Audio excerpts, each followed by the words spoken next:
Mildred Carter was no stranger to solitude. At 74, she found comfort in the quiet rituals of her garden, pruning roses, whispering to the soil, remembering the way her late husband Ben used to kiss her fingertips after planting. The garden was sacred. It was where they fell in love, where they fought, where they forgave. On a warm Tuesday morning, as sunlight filtered through the rose trellis, Diane arrived. Her daughter-in-law, always polished, always rehearsed, she carried a cake lemon chiffon, Mildred's favorite, and a smile that didn't quite reach her eyes. "Mom," Diane said, placing the cake on the patio table. "You shouldn't live alone anymore. I found someone, a caregiver, Beverly. She's a former Miss Peach State." Mildred blinked, "A beauty queen." "She's family," Diane insisted. "She'll keep you safe." That afternoon, Beverly Jean Simmons arrived. She was radiant, flawless makeup, designer scrubs, and a pageant wave smile that could melt butter. "I specialize in elder wellness," she purred, her voice dipped in honey. Mildred felt the first chill of unease. Within days, Beverly moved in. Within weeks, the walls began to close. Her landline vanished. "Too confusing for you," Beverly said, tossing the receiver into a drawer. Her mail was intercepted. "I'll handle the bills," Beverly chirped, waving envelopes like confetti. Neighbors were turned away. "She's resting," Beverly told them, her voice syrupy sweet, and then came the shakes. Vitamin blends, Beverly called them. But after each sip, Mildred felt foggy, her limbs heavy, her thoughts slipping like soap in the shower. One evening, Mildred slumped at her kitchen table, her head resting on her arm, pills scattered across the linoleum. She didn't remember taking them. She didn't remember standing up. Ms. Gable found her. A retired nurse with a spine of steel and a heart of gold. Ms. Gable had lived next door for 20 years. She barged in, saw the scene, and knelt beside Mildred. "She's drugging you," Ms. Gable whispered. "I saw her crush pills into your tea." Mildred's eyes widened. "Why?" Ms. Gable didn't answer. She picked up the pill bottle and marched out the next day. She returned with Lena Chen, a sharp-eyed pharmacist in her 30s, who spoke with quiet urgency. "I filled Beverly's prescriptions," Lena said. "They're not vitamins. They're sedatives. 200 milligrams, 3 times the normal dose. And antipsychotics. You don't have a psychiatric diagnosis, do you?" Mildred shook her head. "This is chemical restraint," Lena said. "It's elder abuse." Mildred stared at the pill bottle. Her hands trembled, not from age, but from rage. Her daughter-in-law hadn't hired a caregiver. She'd hired a captor, and Mildred, she wasn't going down without a fight. She looked up at Ms. Gable and Lena, her voice steady. "I know exactly how to fight back, with sugar, spies, and a wire." Mildred Carter had always trusted her instincts, but now, those instincts were sharpened by betrayal. Diane's warm smile, Beverly's syrupy voice, they weren't kindness. They were camouflage. With Ms. Gable and Lena Chen by her side, Mildred began to unravel the truth. The first thread. Beverly Jean Simmons. Lena dug into public records. Beverly wasn't just Diane's cousin, she was Miss Peach State 2001. Her online bio boasted elder wellness expertise. But there was no medical license, no certifications, just 3 prior fraud charges, all dismissed on technicalities. "She's a professional manipulator," Lena said, and Diane's paying her. Bank records confirmed it. A $50,000 transfer from Diane to Beverly, labeled consulting. But the real plan was far more sinister. Drug Mildred into confusion, declare her incompetent, sell her home, claim her $2 million estate. Hands trembled as she read the texts Lena uncovered. Asterisk, keep her doped. Appraisal is tomorrow. Asterisk, doctor says she's borderline. Push harder. Asterisk, it wasn't just betrayal. It was a blueprint for erasure. Then came the twist. Lena found Beverly's profile on a dark web caregiver forum. Her alias, beauty care specialist. Her tagline, asterisk, specializing in memory care for difficult elders. References available. One review chilled Mildred to the bone. Made my forgetful grandma cooperative in 2 weeks. 5 stars. Asterisk, she's done this before, Ms. Gable whispered. Widows, isolated, wealthy, easy targets. They needed proof. Real proof. Real proof. Ms. Gable, ever the tactician, planted a recording device on Mildred's porch. The next morning, Beverly stepped out with her coffee and made a call. Asterisk, Diane wants the house sold by Christmas. Keep her sleepy until the doctor declares her incompetent. I'll say she wanders at night. Mildred listened to the recording. Her jaw clenched. She thinks I'm already gone. But Mildred wasn't gone. She was waking up. She swapped Beverly's sedatives with identical-looking sugar pills. My doctor changed my prescription, she told Beverly. These dissolve faster. Beverly smiled, none the wiser. Ms. Gable handed Mildred a brooch. Wear this to your next medication review. It's wired. Let's hear what Beverly says. When she thinks you're too doped to care. Mildred clipped it under her collar. Her voice was calm, but her eyes burned with resolve. Let's hear how sweet. Beverly's confession sounds when she thinks I'm trapped in fog. Mildred Carter sat in her armchair, eyes half-lidded, body slack. The morning light spilled across her lap like a spotlight on a stage. She had rehearsed this moment, the slurred speech, the vacant stare, the trembling fingers. She was playing the part Beverly had written for her, only this time, Mildred held the pen. Beverly entered with her usual flourish, tray in hand. Scrubs, crisp, smile weaponized. Time for your memory medicine, Mildred. She sang, placing the tray on the side table. These new pills work. Faster, you'll be nice and calm for Dr. Peters tomorrow. Mildred blinked slowly. Diane said, your family. Beverly laughed, a sound like glass cracking. Family, honey, I'm your caretaker. Diane pays me to keep you manageable. That's why I crush sedatives in your tea, so you don't fight the competency hearing.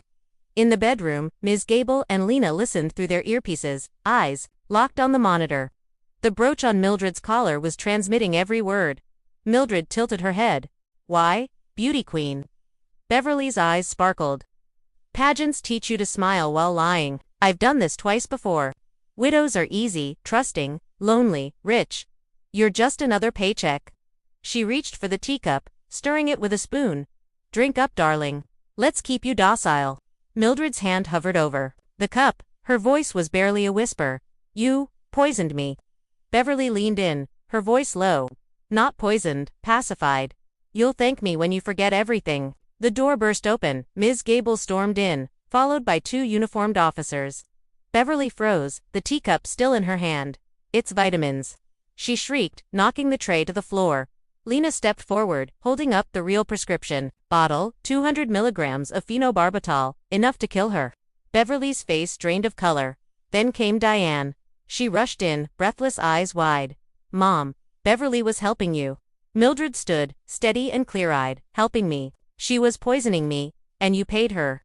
Diane stammered. I didn't know. Mildred reached into her pocket and pressed play on the recorder. Beverly's voice filled the room.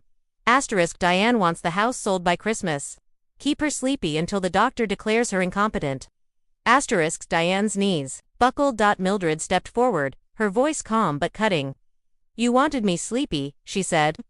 Now you're the one living a nightmare. The courtroom was packed. Reporters jostled for position. Cameras clicked like insects.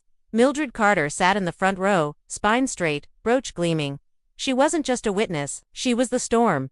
Beverly Jean Simmons stood at the defendant's table, stripped of her designer scrubs, her pageant smile replaced by a blank stare. Diane sat beside her, pale and trembling. The charges were read aloud. Elder abuse, fraud, practicing medicine without a license. Conspiracy to chemically restrain the evidence was damning. Beverly's forged nursing degree. Text messages from Diane. Keep her doped. Appraisal is tomorrow. Bank records showing the $50,000 transfer. Audio recordings of Beverly's confession. Pharmacy, logs confirming the overdose level prescriptions. The judge didn't flinch. This was not care. This was calculated captivity. Outside the courthouse, the media frenzy ignited. Headlines blazed across screens. Beauty queen caregiver drugged widow. Daughter-in-law exposed. Pageant smile hid poison pills. Elder justice prevails. Mildred's face appeared on every channel, not as a victim, but as a warrior. At her press conference, she stood behind the podium. Roses pinned to her lapel. They stole my clarity, she said. I stole their story. But this isn't just about me. It's about every elder trapped by caregivers who drug instead of comfort.